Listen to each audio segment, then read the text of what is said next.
ہم سب نے کلمہ پڑھا ہے لا الہ الا اللہ محمد رسول اللہ صلی اللہ علیہ وسلم، اس کا معنی ہے نہیں ہے کوئی معبود سوائے اللہ کے، محمد صلی اللہ علیہ وسلم اللہ کے رسول ہیں۔ اس سے کیا چاہا جاتا ہے؟ اس سے یہ چاہا جاتا ہے کہ ہمارے دلوں کا یقین، یعنی ہمارے دلوں کا رخ صحیح ہو۔ کیا صحیح ہو؟ ہمارے دلوں کا رخ یہ بن جائے کہ کرنے دھرنے والی ذات صرف ایک اکیلے اللہ کا، ساری دنیا مل کر، جنات اور انسان مل کر اگر کسی کو نفع پہنچانا چاہے، کسی کو عزت دینا چاہے، کسی کو ذلیل کرنا چاہے، اور اگر اللہ نہ چاہے تو کوئی کسی کو کچھ نہیں کر سکتا، اور اگر سارے بچانا چاہے اور اگر اللہ دینا چاہے تو پھر کوئی روک نہیں سکتا۔ یہ دلوں کے یقین کو بنانا ہے، دلوں کے رخ کو بنانا ہے۔ جو آج دلوں کا رخ بدل گیا ہے، اس رخ کو صحیح کرنا ہے، اور اس رخ کو صحیح کرنے کے لیے محنت ہے۔ جیسا صحابہ کرام رضوان اللہ تعالیٰ علیہ مجمعین کے زمانے میں حضور پاک علیہ الصلوۃ والسلام نے ان کے دلوں پر محنت کی، دلوں کو پھیرا، اس لیے کہ دل بادشاہ ہے، دل جو حکم کرتا ہے وہ اعضا کرتے ہیں۔ اسی لیے حدیث پاک میں آیا، جس کا خلاصہ عرض کروں، کہ انسان کے بدن میں ایک گوشت کا لوتھڑا ہے، حضور پاک علیہ الصلوۃ والسلام کا فرمان کہ اگر وہ صحیح ہو گیا تو بدن کے سارے اعضا صحیح ہو گئے، اور اگر وہ بگڑ گیا تو بدن کے سارے اعضا بگڑ گئے۔ اس لیے محنت کس پر کرنی ہے؟ دلوں پر کرنی ہے، دلوں کے رخ کو بدلنا ہے۔ اسی طرح حدیث پاک میں بھی آیا ہے، دعا ہے، مسنون دعاؤں کا اہتمام کرنا ہے۔ نماز کے بعد یہ دعا مانگنی چاہیے، اللہم مصرف القلوب صرف قلوبنا الی طاعتک، کہ دلوں کے پھیرنے والے ہمارے دلوں کو طاعت کی طرف، فرمانبرداری کی طرف پھیر دے۔ اور اگر دل طاعت کی طرف پھر گیا، پھر اس کے علاوہ کسی چیز میں مزہ نہیں آئے گا۔ دل جہاں مانوس ہو جاتا ہے اس کام کو کرنا آسان ہو جاتا ہے، مانوس ہو جاتا ہے، جس سے مل جاتا ہے، جہاں لگ جاتا ہے تو اس کام کو کرنا آسان ہو جاتا ہے۔ تو ہمارے دلوں کو مانوس کرنا ہے طاعات میں، عبادات میں، اللہ کی فرمانبرداری میں، لیکن آج معاملہ الٹا ہے۔ اس لیے دلوں کے رخ کو بدلنا ہے کہ ہمارا دل اللہ کی طرف ہو جائے، مخلوق سے ہٹ کر خالق کی طرف ہو جائے۔ اب جیسے کہ کسی کی طرف دل ہوتا ہے، رخ ہوتا ہے، اس کے چند اسباب ہوتے ہیں، کوئی ریزن ہوتا ہے، جو ریزن کی وجہ سے دل اس کی طرف مائل ہوتا ہے۔ جیسا کہ آج نکاح کا موقع بھی ہے، تو دل مائل ہوتا ہے کبھی خوبصورتی سے، کبھی طاقت سے، کبھی مال و جاہ سے۔ جتنے بھی اسباب دل کے مائل ہونے کے ہیں، وہ ساری کی ساری چیزیں اللہ کے ذات میں موجود ہیں۔ اس لیے کہ اگر ہم کسی کی طرف متوجہ ہوں گے تو اس میں وہ سارے اسباب اور سارے ریزن نہ ہوں گے جو دلوں کو مائل کرنے والے ہیں۔ اس لیے کہ مخلوق ہے اور مخلوق ناقص ہے، کامل اور مکمل ذات خالق کی ہے، تو اگر کسی کی طرف اگر ہم متوجہ ہوتے ہیں تو وہ ایک چیز کی طرف متوجہ ہوں گے، اور اگر اللہ کی طرف اگر ہمارے رخ کو کر دیں گے تو ساری چیزیں ہمیں وہاں مل جائیں گی۔ بس اسی کو سمجھانا ہے، اسی کو سمجھنا ہے۔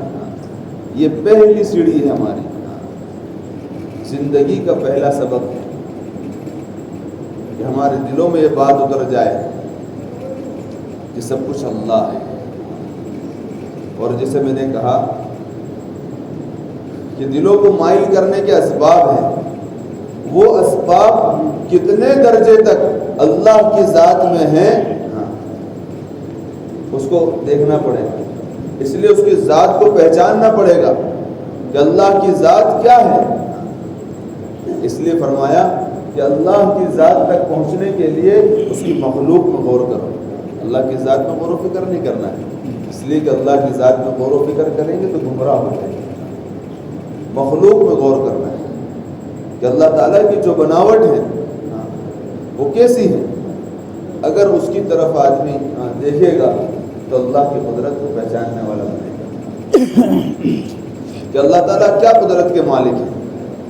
قرآن کریم نے طرح طرح سے اس بات کو سمجھایا ہے۔ سب سے پہلے تو پہلی ہی آیت میں اللہ تعالیٰ نے اس توحید کو سمجھا دیا ہے۔ کیا پہلی آیت ہے؟ الحمدللہ رب العالمین۔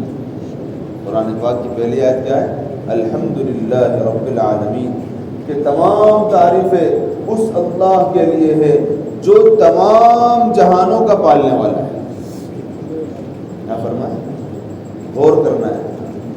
ہم 5 وقت کی نمازیں فرض پڑھتے ہیں، اس میں 3 نمازوں میں تو امام زور سے کہتا ہے، اور اس کے علاوہ جو ہم سنن و نوافل پڑھتے ہیں اس میں بھی ہر رکعت میں سورہ فاتحہ کا پڑھنا واجب ہے، پڑھتے ہیں لیکن صرف ایسے ہی اور نہیں کرتے کہ اللہ تعالیٰ کیا کہنا چاہ رہے ہیں، بار بار اس کو پڑھوا رہے ہیں۔ کیوں کہلوا رہے ہیں؟ اس لیے کہلوا رہے ہیں کہ بار بار کے کہنے سے یہ بات دلوں میں اتر جائے۔ تو کیا فرمایا؟ تمام جہانوں کا، یہ دنیا جس میں ہم ہیں وہ کتنی بڑی، کئی لاکھ میل اور کئی کیا کیا چیزیں اس میں ہیں، یہ دنیا ہی کو صرف دیکھ لو۔ عالمین یہ عالم کی جمع ہے، عالم سنگولر ہے اور عالمین یہ پلورل ہے، جمع ہے۔ اب دیکھیں کہ اللہ تعالیٰ نے جو یہ دنیا بنائی ہے اس میں کیا کچھ نہیں رکھا ہے۔ یہاں تک بتلایا جاتا ہے کہ نبی اور رسول کے بھیجنے کی ضرورت نہیں تھی، یہ تو نبی اور رسول کو بھیج کر اللہ تعالیٰ نے انسانوں اور جناتوں پر احسان فرمایا۔ اس لیے کہ آدمی اگر اپنی ذات میں غور و فکر کرتا تو اللہ کی ذات تک پہنچ سکتا ہے۔ دیکھیں کہ اللہ تعالیٰ نے ہمارے جسم کو کیسا بنایا، ایک چیز کیسی رکھی ہے اور صحیح ڈھنگ سے رکھی ہے، ترتیب سے رکھی ہے، منظم رکھی ہے، بے ترتیب سے نہیں رکھی۔ جیسے کہ اس کی مثال چہرے پر یہ منہ ہے، یہ پورا چہرہ کہا جاتا ہے، یہ منہ ہے، یہ ناک ہے، یہ آنکھیں ہیں، یہ ساری ایک طرف ہے۔ ہم کھانا کھاتے ہیں، کھانا کھانے کے لیے لقمہ اٹھائیں گے تو آنکھ سے دیکھے گا کہ کچھ گڑبڑ تو نہیں ہے، اور ناک کے قریب آئے گا، نہ چاہتے ہوئے بھی اسے اسمیل آ جائے گی، خوشبو آ جائے گی کہ بھئی کیا ہے یہ، کچھ خراب تو نہیں ہے، پھر اس کو منہ میں رکھے گا۔ دیکھو اگر آنکھوں کی جگہ کوئی اور ہوتی، ناک کی جگہ کوئی اور ہوتی تو کتنی گڑبڑ ہو جاتی۔ تو یہ اللہ تعالیٰ نے بڑے اچھے نظام سے انسان کو بنایا۔ یہ تو صرف میں نے ترتیب کی بات کہی، اب اللہ تعالیٰ نے ہمارے اندر جو ساری چیزیں رکھی ہیں اس کے بارے میں آدمی غور و فکر کرے کہ تحقیق کی جائے تو آج ٹیکنالوجی کا زمانہ ہے، یہ بات معلوم ہوتی ہے کہ کئی ہزاروں رگیں انسان کے جسم میں اللہ تعالیٰ نے فٹ کی. رگ جو ہوتی ہیں وہ نس سے باریک ہوتی ہے. نس الگ ہے، رگ الگ ہے.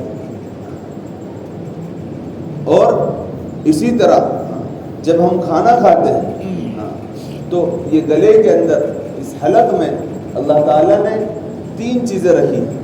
ایک ہمارے سانس لینے کے لیے ہے، ایک پانی کے لیے، ایک کھانے کے لیے. دیکھیں اتنے ہی حصے میں اللہ تعالیٰ نے کتنی چیزوں کو فٹ کیا ہے. اور جب یہ ہم کھانا کھاتے ہیں تو کھانے کے وقت پانی اور سانس والی بند ہو جاتی ہے اور کھانے والی جاری رہتی ہے. کون بند کرتا ہے؟ اللہ تعالیٰ کا پاور دیکھو کہاں تک. جو میں نے کہا نا کہ بھئی آدمی کس وجہ سے محبت کرتا ہے کسی سے، یا کسی سے محبت چھوڑو تعلق کس لیے بناتا ہے؟ اس لیے کہ بعض مرتبہ محبت نہیں ہوتی، صرف زبانی خرچ ہوتا ہے جو عام طور سے آج ہو گیا ہے. لیکن تعلق بناتا ہے کچھ وجہ سے، کچھ اغراض سے. تو دیکھو اللہ کی طاقت کیا ہے. اگر یہ سانس والی نلی یا پانی والی اگر کھلی رہ جائے اور ہم کھانا کھائے، صرف ایک دانہ اندر چلا جائے تو انسان دنیا سے چلا جائے گا. دیکھو اللہ تعالیٰ کی کتنی نعمت ہے. اس لیے فرمایا نا فَبِأَيِّ آلَاءِ رَبِّكُمَا تُكَذِّبَانِ کہ اللہ تعالیٰ کی نعمتوں، کن کن نعمتوں کو تم ٹھکراؤ گے. تو دیکھو کہ اللہ تعالیٰ کی مشینری دیکھو کیسی بنائی. اور پھر اس کے بعد کھانا کھانے کے بعد جہاں جہاں اس کو پہنچنا ہوتا ہے اللہ تعالیٰ اس کو پہنچاتے ہیں. کون پہنچاتا ہے؟ اور اللہ تعالیٰ نے کیسی باریکیاں رکھی ہیں، جیسے رگوں کے بارے میں بتلایا. اسی طرح یہ ہماری آنکھ ہے، ان آنکھوں کے اندر کئی سووں ہزاروں بلب اللہ تعالیٰ نے فٹ کیے جس سے ہم دیکھتے ہیں. اور یہ سائنس اور ٹیکنالوجی کا زمانہ جوں بڑھتا ہے، یہ اگر ایمان والا عبرت کی نگاہ سے اس کو دیکھے گا تو اس کا ایمان بڑھتا جائے گا،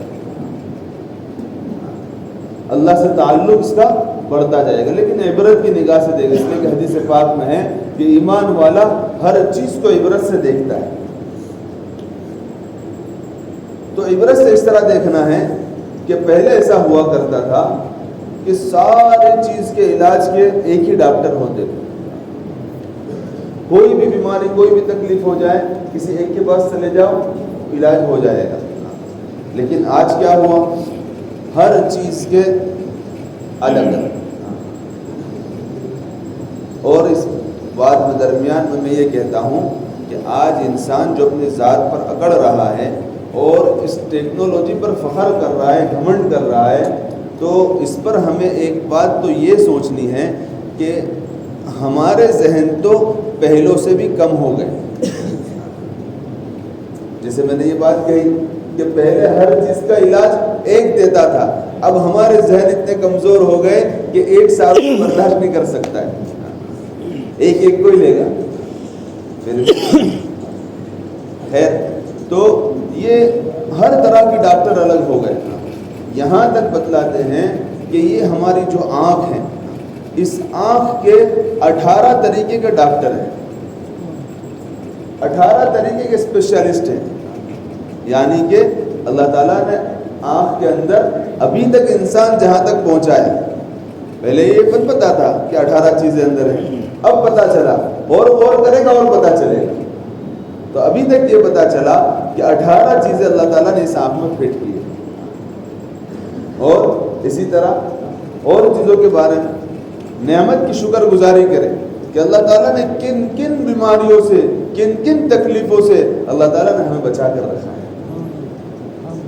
تو اللہ کی ذات پر غور نہیں کرنا ہے، لیکن اللہ کی ذات تک پہنچنے کے لیے مخلوقات میں غور کرنا ہے. اور یہ ساری چیزیں تو ہم گنواتے رہیں، لیکن سب سے ایک مجموعی طور پر ایک بات کو جو ان سب سے بڑھ کر ہے وہ یہ سمجھنا ہے کہ یہ ساری مشینری اور یہ ساری چیزیں اللہ تعالیٰ نے کہاں بنائی.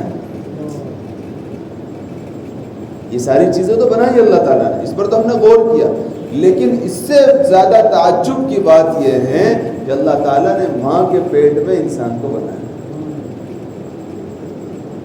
کہ جہاں 3 اندھیریاں بتاتے ہیں، 3 اندھیریاں ہیں، ہم انسان بغیر لائٹ کے، بغیر اجالے کے کوئی چیز کھوج نہیں سکتے، بنانے کی بات تو دور کی رہی، لیکن اللہ تعالیٰ وہ ذات ہے کہ جو یہ کرنے پر قادر ہے۔ تو اب بولو، مخلوق سے تعلق بنانا چاہیے یا خالق سے بنانا چاہیے؟ اللہ سے بنانا چاہیے، بندوں سے بنانا چاہیے؟ اللہ سے بنانا چاہیے۔ اور اس سے زیادہ تعجب کی بات بتلاؤں، یہ تو میں نے آپ کو کہا کہ بھئی اللہ تعالیٰ نے یہاں بنایا، لیکن کس سے بنایا؟ ایک قطرے سے بنایا۔ یہ مجلس ہے اسی لیے یہ ساری چیزوں کو غور و فکر کیا جائے کہ ہم کس کے ماننے والے ہیں؟ ہم اس اللہ کے ماننے والے ہیں جو ان ساری قدرتوں کا مالک ہے۔ اور ایک بات آپ سے یہ کہوں کہ میں نے بات یہاں سے شروع کی تھی کہ اللہ، ساری تعریفیں اس اللہ کے لیے ہیں جو تمام عالم کا پالنے والا ہے۔ پھر میں نے کہا کہ یہ ایک ہماری دنیا ہے، اور اس دنیا میں بھی ایک مخلوق کے بارے میں آپ کو تذکرہ کیا، اور ایسی کتنی مخلوق بنائی ہے؟ تو تحقیق کے مطابق 18,000 مخلوقات اللہ تعالیٰ نے پیدا کی۔ کتنی پیدا کی ہے؟ 18,000 مخلوقات اللہ تعالیٰ نے پیدا کی۔ تو اب سوچو کہ ان 18,000 مخلوقات کو کیسے بنایا ہے؟ اور پھر کیا ہے کہ اب یہ سوچے کہ ایک عالم کا یہ حال ہے، اللہ تعالیٰ فرماتے ہیں ایسے ہم نے کہیں عالم بنایا، ایسے ہم نے کہیں عالم بنایا۔ یہ ہم نے ایک مخلوق انسان کے اوپر غور کیا۔ اللہ تعالیٰ نے اور قرآن کریم میں اور بہت ساری جگہ اس بات کو فرمایا۔ ایک جگہ فرمایا فاطر السماوات والارض، کہ آسمان اور زمین کے پیدا کرنے والا۔ ایک سیدھا ترجمہ اس کا ایسا ہوگا، لیکن اگر ڈکشنری کے اعتبار سے دیکھنے جائیں گے، عربی ڈکشنری کے اعتبار سے، لغات کے اعتبار سے دیکھنے جائیں گے، تو فاطر کے معنی صرف ایسا ہی پیدا کرنے والے کو نہیں کہتے۔ فاطر ایسا پیدا کرنے والے کو کہتے ہیں جو بغیر نمونے کے بنائے۔ جو کیسے بنائے؟ بغیر نمونے کے بنائے۔ تو اللہ تعالیٰ نے آسمان اور زمین کو بغیر نمونے کے بنایا تھا، کوئی سیمپل، کوئی ڈیمو اللہ کے سامنے نہیں تھا، اس کے بغیر۔ اور پھر اسی زمین اور آسمان کو اگر لیں تو اللہ تعالیٰ اس کے بارے میں کیا فرماتے ہیں؟ 29 پارے میں تبارک الذی میں اللہ تعالیٰ اس بات کو فرما رہے ہیں کہ آپ دیکھیں آسمان کو، کیا آسمان میں کوئی شگاف نظر آتا ہے؟ کوئی سوراخ نظر آتا ہے؟ اسی طرح فرمایا کہ دیکھو اس کے اندر ستارے ہم نے کیسے جگمگائے۔ اسی طرح ہم نے زمین کو بچھایا اور آسمان کو بغیر ستون کے بنایا۔ یہ دیکھو ایک چھت بنانے کے لیے کتنے پلر لگے، لیکن اللہ تعالیٰ نے سارے عالم میں چھت بچھائی ہے بغیر ستون کے۔ اللہ تعالیٰ یہ قدرت ہے۔ تو کون سا ان سب کو تھامے ہوئے؟ یہاں تک کہ تبارک الذی میں آگے چل کر اللہ تعالیٰ یہ فرماتے ہیں کہ آپ جو آسمان میں اڑنے والے پرندے ہیں ان کی طرف نگاہ اٹھا کر دیکھو کہ ان کو آسمان پر کون تھامے ہوئے ہیں۔ اسی طرح 13ویں پارے میں اللہ تعالیٰ اپنی اور مخلوق کے بارے میں بتلا رہے ہیں کہ دیکھو میں نے پانی کو پیدا کیا۔ کس کو پیدا کیا؟ اور وہ پانی ساری ذی روح، جس میں کچھ نہ کچھ روح ہے، جس میں کچھ نہ کچھ حرکت ہے، ان سب کی حیات کے لیے میں نے ایک ہی پانی رکھا، انسانوں کے لیے بھی وہی اور نباتات کے لیے بھی وہی اور سب فروٹ وغیرہ کے لیے بھی وہی، ساری چیزوں کے لیے ایک ہی پانی۔ اللہ تعالیٰ کہتے ہیں دیکھو ہم کتنے قدرت کے مالک ہیں۔ آج ہم کوئی ایک چیز بنائیں وہ ہر جگہ استعمال نہیں ہو سکتی، لیکن اللہ تعالیٰ کہہ رہے ہیں ہم ایک پانی سے، اور وہ بھی کیسا؟ اس میں اور غور کی بات یہ خود 13ویں پارے میں سورہ رعد کی آیتوں میں اللہ تعالیٰ نے اور آگے اس بات کو فرمایا ہے کہ دیکھو کہ اسی پانی سے ہم کڑوا بھی نکالتے ہیں اور میٹھا بھی نکالتے ہیں، تورا بھی نکالتے ہیں اور ہر چیز کو نکال دے ایک ہی پانی سے، یہ ساری چیزیں۔ تو یہ اللہ تعالیٰ کی قدرت ہے۔ اب ہم سوچیں کہ ہم نے کس اللہ کو مانا ہے، اور اگر غور کریں گے اور باتیں نکلتی جائیں گی۔ قرآن کریم میں اللہ تعالیٰ نے فرمایا کہ دیکھو یہ رات کو دن سے بدلنے والا اور دن کو رات سے بدلنے والا کون ہے؟ رات آئی دن گیا، دن آئی رات گئی، سورج آیا چاند آیا، کون ہے اس سب کے پیچھے؟ اور اسی طرح اللہ تعالیٰ نے فرمایا موسموں کو بدلنے والا کون ہے؟ اور اب آگے جو مقصود ہیں اس بات کی طرف ہم آئیں، اللہ تعالیٰ فرماتے ہیں وَتِلْكَ الْأَيَّامُ نُدَاوِلُهَا فِي النَّاسِ، کہ لوگوں کے درمیان دنوں کو الٹ پلٹ کرنے والی ذات بھی ہماری ہے۔ کہ کل کوئی کچھ تھا آج کچھ ہے، آج کچھ ہے کل کچھ اور ہوگا، کل کوئی غالب تھا آج مغلوب ہے، کل کوئی مغلوب تھا آج وہ غالب ہے۔ تو اللہ تعالیٰ کی ذات ہے، تو تعلق بنانے کے لیے اللہ کی ذات ہے، تو ہم نے اس کا کلمہ پڑھا ہے، ہم کیوں پھر دوسروں کے محتاج ہوئے بنے رہتے ہیں؟ اس کے پاس دوڑتے ہیں، اس کے پاس دوڑتے ہیں، کیوں؟ کیا وجہ ہے؟ اس لیے کہ ہم نے اس خالق کو صحیح طور سے پہچانا ہی نہیں، صرف مانا ہے، پہچانا مت ہے۔ اس کی مثال دے کر سمجھائے گی کہ دیکھو لاک ڈاؤن کی مثال دے کر سمجھا رہے تھے۔ یہ لاک ڈاؤن کا زمانہ تھا، اس موقع پر جو وقت لاک ڈاؤن کا ہے اس موقع پر کسی کی ہمت نہیں ہوتی تھی کہ وہ گھر کے باہر نکلے، بلکہ میں اس پر ایک بات یہ کہتا ہوں کہ عام طور سے کسی کی ہمت نہیں ہوتی ہے کہ وہ غیر قانونی کوئی کام کو کرے، چاہے کوئی چھوٹا ہو یا بڑا۔ لیکن صرف یہ تو میں ایک مثال دے رہا ہوں۔ تو اگر اس وقت میں کوئی خلاف ورزی کر رہا ہو اور مثلا دکان کھول کر بیٹھا ہے، منع ہے اس وقت میں دکان کھولنا، لیکن پھر بھی کھول کر بیٹھا اور اسے پتہ چلا کہ کچھ کارکنان آ رہے ہیں، ابھی صرف پتہ چلا ہے، دیکھا مت ہے، دیکھا نہیں، صرف پتہ چلا، تو کیا ہوگا؟ بھگدڑ مچ جائے گی۔ پھر کیا ہوا؟ بھگدڑ تو مچ گئی، سب کلوز ہو گیا، سب ختم ہو گیا۔ اب جو آیا اس کو دیکھا بالکل دبلا پتلا سا، اگر کوئی اور ہو تو وہ کچھ کر نہ سکے، لیکن پھر بھی کیوں بھاگے لوگ؟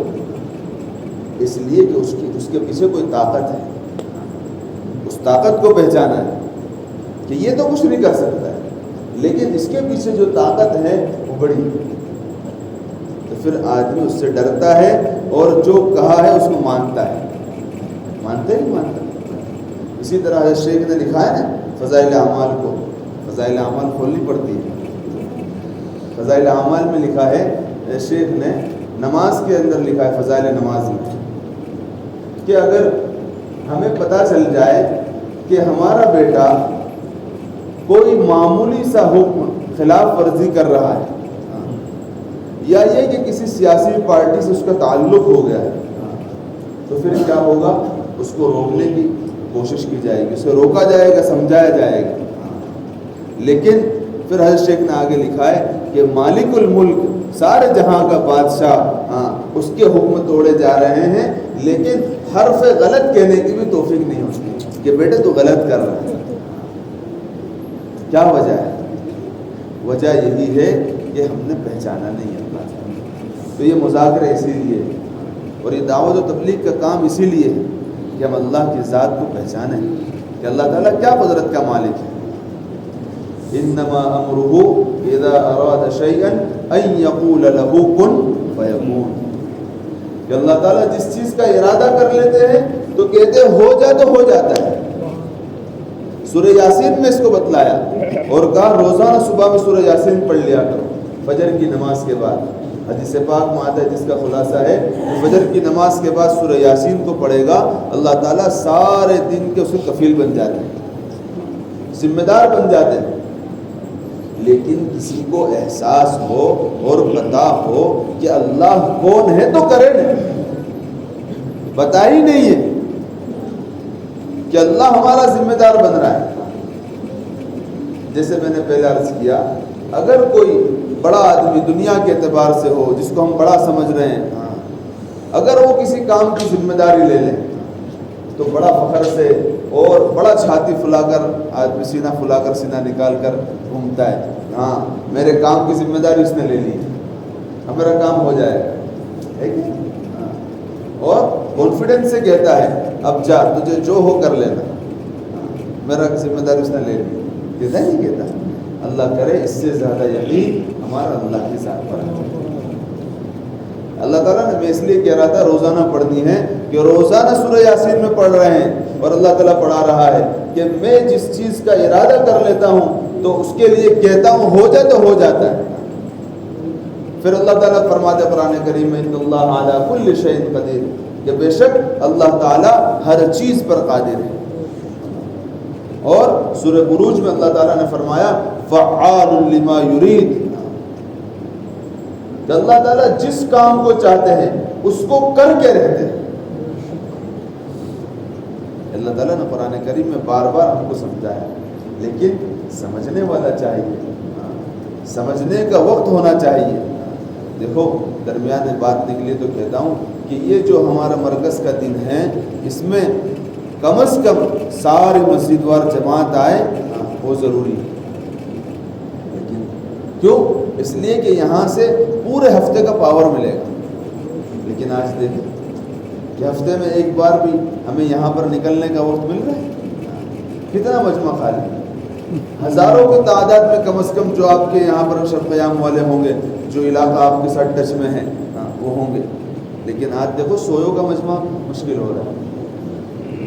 تو حضرت شیخ نے جو اس زمانے میں لکھا تھا، اس زمانے میں کہتے تھے کہ آج لوگوں کی دین کی طرف سے بے التفاتی، بے توجہی اتنی بڑھ گئی کہ کون اس کو پڑھے گا اور کون اس کو سمجھے گا۔ حالانکہ کامیابی اسی میں ہے کہ جو اللہ کا ہو گیا اللہ اس کے ہو جاتا ہے، اور اللہ جس کا ہو گیا سب کچھ اس کا ہو گیا۔ جو اللہ کا ہوا اللہ اس کا ہوا، اور اللہ جس کا ہوا سب کچھ اس کا ہوا۔ اس لیے کہ اللہ تعالیٰ نے حدیث پاک کے ذریعے سے فرمایا نا، اور آپ کے ہاں تو غالباً اکثر وہ حدیث جمعہ کے خطبوں میں پڑھی جاتی ہے، ان الدنیا خلقت لکم وانکم خلقتم للآخرہ، او کما قال علیہ الصلوۃ والسلام، کہ دنیا ساری کی ساری تمہارے لیے بنائی گئی لیکن تم آخرت کے لیے بنائی گئی۔ وانتم الاعلون ان کنتم مؤمنین، تم ہی سربلند رہو گے مگر شرط یہ ہے کہ تم ایمان والے، کامل ایمان والے، یقین والے بنو۔ اور یقین کس پر؟ ہمارا یقین بن جائے کہ سب کچھ کرنے والے اللہ ہیں، اللہ ہی کرتے ہیں، اللہ ہی سے ہوتا ہے، اللہ ہی نے کیا اور اللہ ہی کریں گے، یقین بن جائے، پھر ہماری زندگی آسان ہے۔ اس لیے ہمارا تعلق کس سے بنانا ہے بھائی؟ اللہ سے بنانا ہے۔ ہمارا تعلق اللہ سے بن جائے، اس کی فکر کرنی ہے۔ کیوں؟ اس لیے کہ سب طاقت کا مالک اللہ ہے۔ تو یہ ساری چیزیں ہمارے ذہن میں رکھنی ہے۔ اس لیے پھر اللہ تعالیٰ کیا کہتے ہیں، جو میں نے کہا نا یہ آیت آپ کے سامنے اس لیے پڑھی کہ جب اللہ تعالیٰ کسی چیز کا ارادہ کرتے ہیں اور کہتے ہیں ہو جا تو ہو جاتا ہے، کیا مقصود ہے؟ تو آپ کے سامنے میں نے خطبے میں ایک آیت تلاوت کی تھی، قال ربکم ادعونی استجب لکم۔ اللہ تعالیٰ کہتے ہیں، فرماتے ہیں کہ تم مجھے پکارو، میں تمہاری پکار کو قبول کروں گا۔ اور آپ کے سامنے میں نے ایک حدیث تلاوت کی، الدعاء مخ العبادہ، یہ دعا یہ عبادتوں کا مغز ہے، دعا عبادتوں کا مغز ہے۔ ایک اور بات کرتے ہوئے میں نے ایک اور بات کہی تھی کہ اللہ تعالیٰ جو چاہے کر سکتے، ان اللہ علی کل شیء قدیر، اللہ تعالیٰ ہر چیز پر قادر ہے۔ تو وہ کیسے قادر ہے؟ کس درجے تک قادر ہے. ہاں حدیث پاک میں آتا ہے کہ دعاؤں کے ذریعے سے اللہ تعالیٰ تقدیر کو بدل دیا کرتے ہیں. تقدیر اٹل ہے، بدل نہیں سکتی، لیکن تقدیر کو بھی بدلنے والی چیز جو ہے وہ دعا ہے. لیکن دعا کے معنی کیا ہے؟ مناجات کے، بات چیت کے، اللہ سے مانگنے کے، اللہ سے سوال کرنے، مانگنے، اس کا نام دعا ہے. لیکن میں نے جیسے پہلے کہا نا، کس سے مانگیں گے؟ اللہ سے تو مانگنا ہی ہے، لیکن ہم مانگیں گے کس سے؟ جہاں ہمارا ذہن بنا ہوگا کہ میرا کام اس سے ہوگا، میں اس کے پاس جاؤں گا، میرا کام اس سے ہوگا، اس کے پاس جاؤں گا. 10 جگہ ہم گھومتے ہیں، اللہ تعالیٰ کہتے ہیں ایک ہی جگہ. اور بات کو آگے تفصیل کرتے ہوئے پہلے میں یہ بات کہوں کہ حضرت یوسف علیہ نبینا علیہ الصلوۃ والسلام نے جب قید خانے میں گئے تو قید خانے میں جو ان کے ساتھ 2 ساتھی تھے، انہوں نے تعبیر پوچھی حضرت یوسف علیہ السلام سے. تعبیر بتانے سے پہلے حضرت یوسف علیہ السلام نے ان کو دعوت دی. اس لیے کہتے ہیں دعوت والا مزاج بناؤ، اور اس لیے کہتے ہیں کہ نبوت والا کام ہے. دیکھو کہاں ہے؟ قید خانے میں. قید خانہ کوئی معمولی بات ہے. اللہ ہم سب کی حفاظت فرمانا، ہماری نسلوں کی، ہمارے اوپر نیچے ہر ایک کی اللہ حفاظت فرمانا. اور جو غیر محبوس طریقے سے جو مطلب بے قصور محبوس ہیں، اللہ تعالیٰ ان سب کو جلد سے رہائی نصیب فرمائے. اللہ ہمارے علماء کو بھی جلد سے رہائی نصیب فرمائے. خیر، تو دیکھو قید خانے میں، لیکن وہاں پر بھی کیا ہے؟ دعوت. یہ مقصد ہے، یہ مشن ہے نبی کا. اسی لیے گزشتہ ہی میں نے یہ بات کہی تھی، یا ایھا الرسول بلغ ما انزل الیک من ربک وان لم تفعل فما بلغت رسالتہ. اس کا خلاصہ عرض کروں کہ اے رسولو، تبلیغ کرو، دعوت دو، پہنچاؤ ہمارے حکم کو. اگر آپ نے ایسا نہیں کیا، حالانکہ ایسا نبی کرتے نہیں تھے، لیکن امت کو تعلیم دینے کے لیے، اس لیے کہ نبوت والا کام امت کو دیا گیا ہے. تو اگر آپ نے ایسا نہیں کیا تو آپ نے اس کا حق ادا نہیں کیا. اس لیے دعوت والا مزاج بنا. تو دیکھو میں یہ بات کہہ رہا تھا کہ وہاں پر بھی دعوت، کیا دعوت دے رہے ہیں؟ دعوت یہ دے رہے ہیں، ان کو پہلے سمجھا رہے ہیں. یہ بھی حکمت ہے نا، ادعو الی سبیل ربک بالحکمت والموعظۃ الحسنہ. حکمت کے ساتھ، سیدھا ان کو نہیں کہا کہ اللہ کو ایک مانو، مجھے نبی مانو. یہ بھی تو کہہ سکتے تھے، لیکن حکمت کے ساتھ دعوت. یہ ساری چیزیں سمجھنی ہے، سیکھنی ہے. تو کیا حکمت سے دعوت دی؟ پہلے ان سے پوچھا، ایک عام بات کہی کہ دیکھو، ایک معبود کے پاس مانگنا آسان ہے یا 10 کے پاس؟ ایک کو منانا آسان ہے یا 10 کو منانا آسان ہے؟ یہ بات سیدھی بات ہے، کوئی بھی کہے گا کہ ایک ہی کو منانا، ایک ہی معبود کی عبادت کرنا آسان ہے. پھر کہا کہ ہم اسی طرح ایک اللہ کی عبادت کرنے والے ہیں، ہم اور ہمارے والدین جو ہمارے نبی گزرے ہیں وہ سارے کے سارے ایک اللہ پر ایمان رکھنے والے تھے اور ایک اللہ کو مانتے.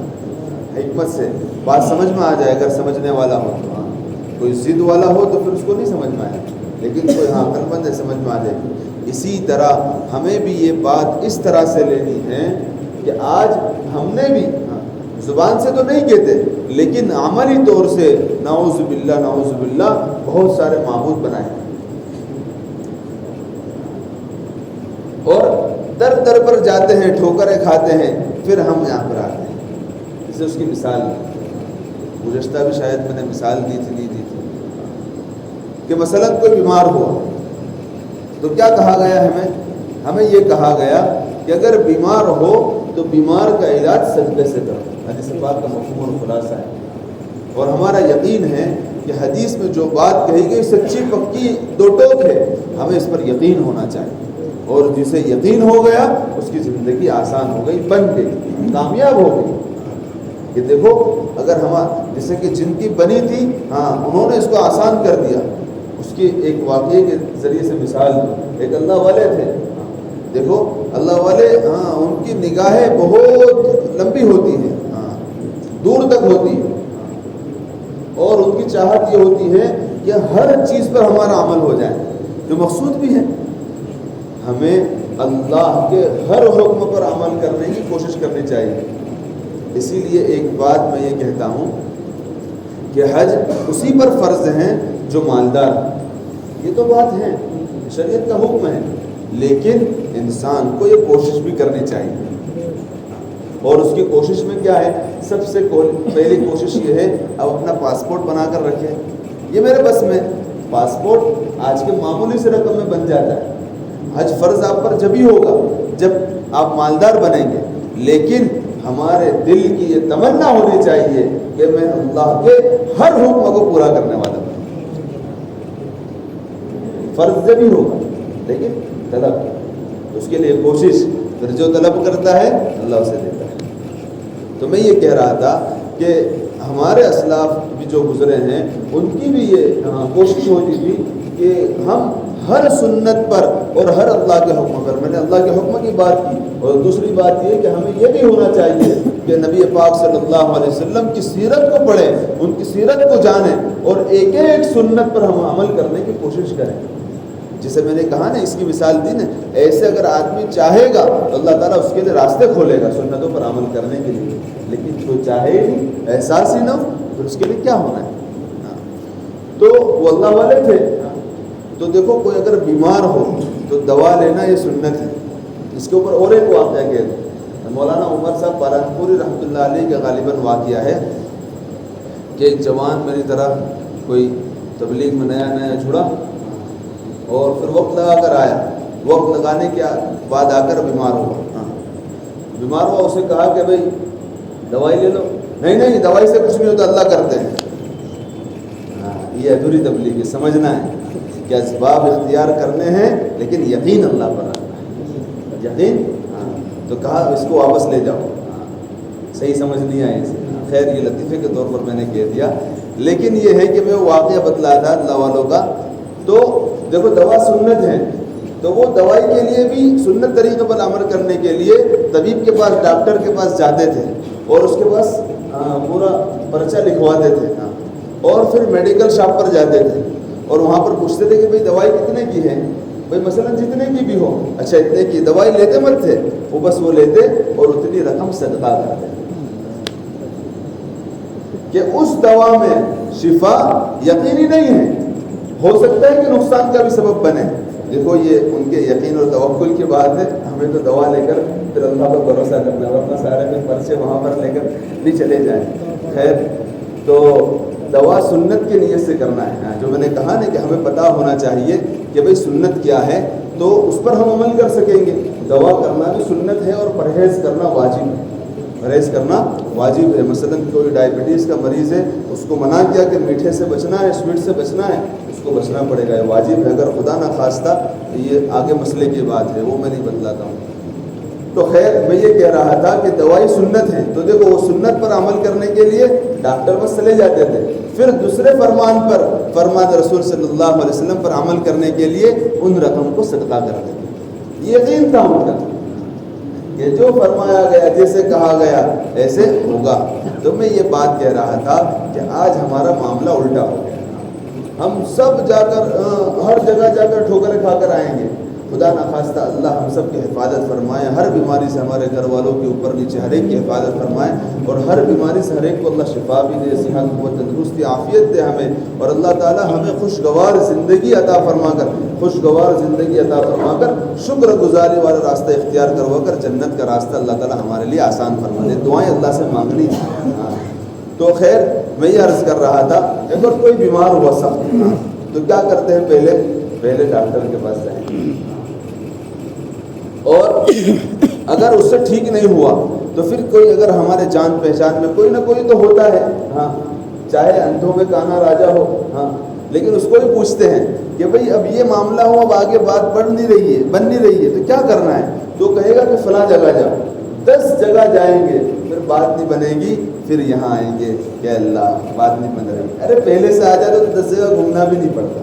یہ بات حضرت یوسف علیہ السلام نے ان قید خانے والوں کو سمجھائی کہ دیکھو، 10 کے پاس جانا آسان ہے یا 1 کے پاس جانا آسان ہے؟ یہ بات ہمیں سمجھنی ہے کہ ایک اللہ کو مان لو، ایک اللہ کی مان لو، پھر کسی کی ماننی نہیں پڑے۔ آج بیوی کی بھی ماننی پڑتی ہے، بچوں کی بھی ماننی پڑتی ہیں، دنیا والوں کی بھی ماننی پڑتی ہے نا۔ شادی کا موقع اس لیے میں کہہ رہا ہوں، ڈرنا مت، دلہے راجا جو ہے وہ، لیکن یہ ہے کہ ایک بات آپ کو بھی بتلا دی۔ ہاں، کون ہے دلہے راجا؟ کوٹھی والے ہیں نا، میرے کو پہلے سے ہی لگا تھا یہی ہوں۔ خیر، تو یہ ہے کہ اگر ایک اللہ کی مان لیں گے تو پھر کیا ہوگا؟ سب ہماری مانیں گے، لیکن اگر ایک اللہ کی مت مانی تو پھر سب کی ماننی پڑے گی۔